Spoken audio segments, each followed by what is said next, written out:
My own brother threw me out for $32 million, but he didn't know the will had a secret that would destroy him. I still remember the night everything changed. It was raining heavily. Thunder echoed across the sky like a warning, but I didn't realize it was meant for me. "Get out!" That was the only thing my brother Daniel said. No explanation, no hesitation, just cold, sharp words. I stood there, shocked. "Daniel, what are you talking about? This is my home, too." He smirked. "Not anymore. Dad left everything to me." My heart dropped.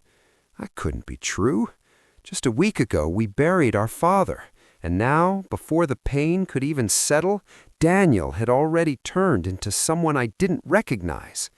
"Show me the will," I said, trying to stay calm. He tossed a file onto the table. I opened it, and there it was. Everything. Our mansion, the company, the investments were $32 million, all under Daniel's name. My name? Nowhere. I felt numb. "You see," he said, "you were never part of this. You were just extra." Those words hurt more than anything.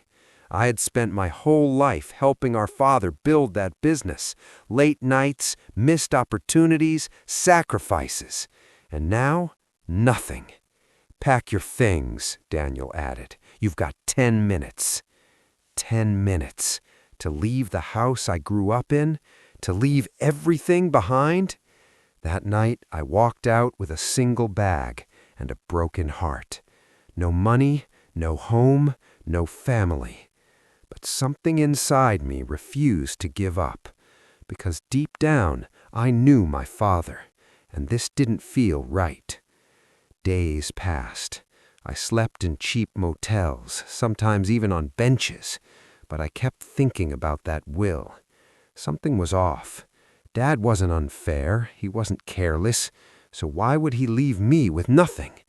That question kept burning inside me, until one day I got a call. "Hello, is this Alex Carter?" "Yes, this is Mr. Harrison, your father's lawyer. There's something you need to see." My heart started racing. "Why didn't you contact me earlier?" I asked. There was a pause. "Because your brother told you you didn't want to be involved." I clenched my fists. Of course he did. I rushed to the lawyer's office. Mr. Harrison looked at me seriously. "There's a second document." "A second will?" I asked. "Not exactly. A clause." He handed me a sealed envelope. My name was written on it, in my father's handwriting. My hands trembled as I opened it. Inside was a letter. "If you're reading this, it means something has gone wrong. I know Daniel. I know what he's capable of when money's involved. That's why I've added a condition to the will." My eyes widened. "A condition?" I whispered. Mr. Harrison nodded. I kept reading. "Daniel will inherit everything, but only if he proves he can run the company honestly and fairly for 90 days. If he fails, everything transfers to you." My heart started pounding. This was it. This was the secret. "Has Daniel been informed about this clause?" I asked. The lawyer shook his head. He refused to review the full document. He only took the summary. I couldn't believe it. His greed made him blind. "Now tell me," Mr. Harrison said, "do you want to activate the clause?" I didn't even hesitate. Yes. Over the next few weeks, I watched silently. Daniel was celebrating, spending money like crazy, throwing parties, ignoring the business. Employees started quitting. Deals fell apart. The company began to collapse. But he didn't care. He thought he had already won. Day 60. The company was in serious trouble. Debt was rising. Clients were leaving. Still, Daniel did nothing. Day 90. The final day. I walked into the company building for the first time since I was thrown out just weeks ago. Daniel was sitting in the CEO chair, smiling. Well, well, look who came back begging. I've stayed calm. I'm not here to beg. He laughed. Then why are you here? You lost everything. I placed the envelope on the table. You should have read everything. His face faded. What is this? Dad's condition. He opened it, and his face turned pale. No, this can't be real. It is, I said. Mr. Harrison stepped in. The 90-day condition has failed. Effective immediately, all assets are transferred to Alex Carter. Silence. Complete silence. Daniel looked at me, shocked. You planned this. I shook my head. No, you did this to yourself. Security escorted him out of the office, the same way he kicked me out just weeks ago. But I didn't feel happy. I felt calm. Because this wasn't just revenge. This was justice. I rebuilt the company, slowly, honestly, the way my father would have wanted.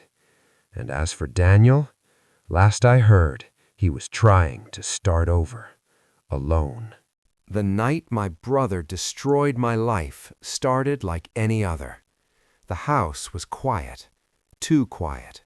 Just a week earlier, we had buried our father, the man who built everything from nothing, the man who taught me that family always comes first. I believed that, but Daniel didn't. I walked into the living room, and there he was, sitting on the couch, a glass of expensive whiskey in his hand, calm, cold. Daniel, we need to talk, I said. He didn't even look at me. No, you need to leave. I froze. What? Now he looked at me and smiled, not like a brother, like a stranger. Dad left everything to me. My chest tightened. That's not possible, I said quickly. We both worked for him. We both... No, he cut me off. You helped. I earned it. Those words hit hard. Show me the will, I demanded. He tossed a thick file onto the table like it meant nothing. I opened it with shaking hands. Page after page, legal terms, signatures. And then I saw it. Everything, the house, the company, the investments, $32 million. All in Daniel's name. No mention of me. Nothing. It felt like I stopped breathing. This is a joke, I whispered. Daniel stood up, walked closer, and leaned in.